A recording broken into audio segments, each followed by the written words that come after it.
How does the Shaykh's soul help protect the student by absorbing and filtering divine realities so the student isn't overwhelmed by too much spiritual energy?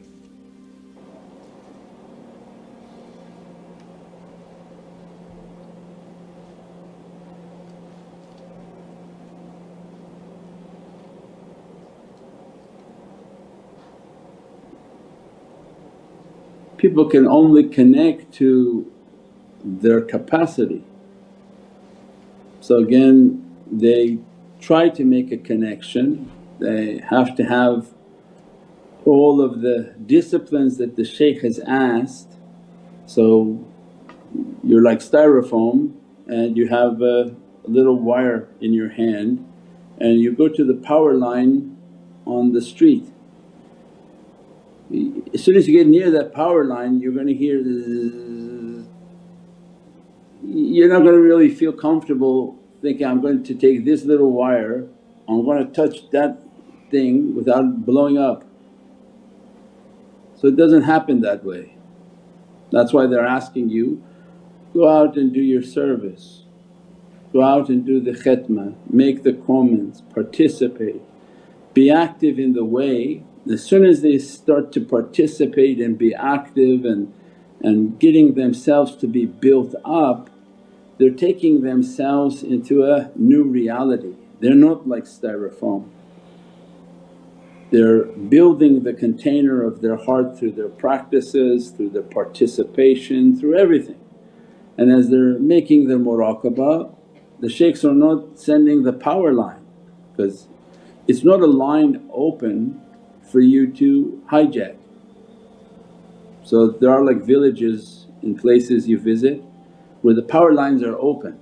So every group of people take a wire from their home, they go outside the window and they put a wire on the main wire and stealing. But the system from the heavens is encrypted, they don't run outside wires. These are deeply rooted inside in the ground. We're a newer system, not old system. Here in California the system is so old, every time the wind comes it takes the power lines down and $1 billion fire starts because they're running their power on the outside. Allah's system is highly encrypted, you can't reach to it, you can't tap into it. It's an encrypted code. Otherwise every shaitan would try to tap the line. So it's not like you just visualize and you're going to get it. We've described that before, all of this digital world is opening up a heavenly reality that Dajjal is trying to implement his digital for his people.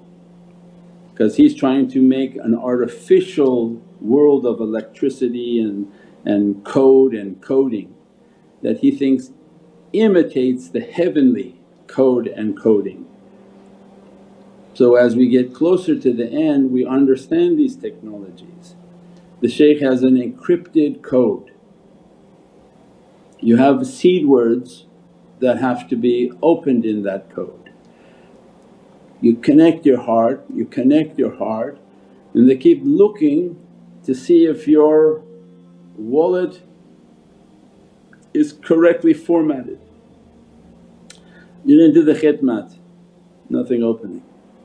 Then they come back and tell you, do your khidmat. Then you didn't do your muraqabah, you didn't do your awrad. Oh I didn't know the awrad was important, if you miss it then you have to do for 30 days, you're disconnected. So everything is a system, when they see that system is there then you're trying to connect. Only when they see all of that is done is a permission for the connection. And as soon as they connect there's a permission for the flow of these lights to the servant. That flow is very low, very small. It's not you just taking all of a sudden 1,000 gallons is coming in your direction, it's like a trickle. To see now that flow comes, you have to again keep your connection, keep your awrad, keep your practices, keep your khidmat, keep everything. Just like your digital wallet, each time they say, is the device near you? Yes. Now plug in your seed words, yes. Now put in your code word, yes. Now we're going to make a connection. And then as soon as you want to send something they say, this is the code and put this into the receiving unit, this code. All of these technologies to send you a digital currency.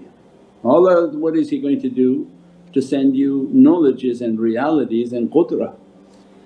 All of it has to be quantified and qualified. That little bit of energy comes, what do you do with it?